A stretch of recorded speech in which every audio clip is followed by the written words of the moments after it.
अगर आप share holder हो तो ये डील आपके लिए है। कंपनी प्रॉफिट कमाती है पर पैसा शेयर होल्डर को कैसे मिलता है? डिविडेंड के अलावा एक और स्मार्ट तरीका होता है बायबैक। बायबैक का सिंपल मतलब कंपनी अपने ही शेयर्स आपसे वापस खरीद लेती है। जैसे आपने 100 का शेयर लिया, कंपनी बोली कि मैं 150 में आपसे वापस खरीद लूंगी, तो जो 50 का डिफरेंस हुआ ये आपका प्रॉफिट हो गया। कंपनीज बायबैक क्यों करती है? एक्स्ट्रा कैश रिटर्न के लिए, शेयर प्राइस सपोर्ट करने के लिए, ईपीएस इंप्रूव करने के लिए और डिविडेंड के कंपैरिजन में टैक्स प्लानिंग के लिए। बिफोर अक्टूबर 2024 क्या होता था?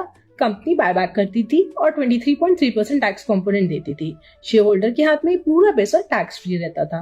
इसी वजह से प्रमोटर्स और एचएनआईज ने डिविडेंड के बजाय बायबैक का यूज किया। लीगल टैक्स सेविंग गेम चल रही थी। फिर गवर्नमेंट ने बोला बस गेम ओवर।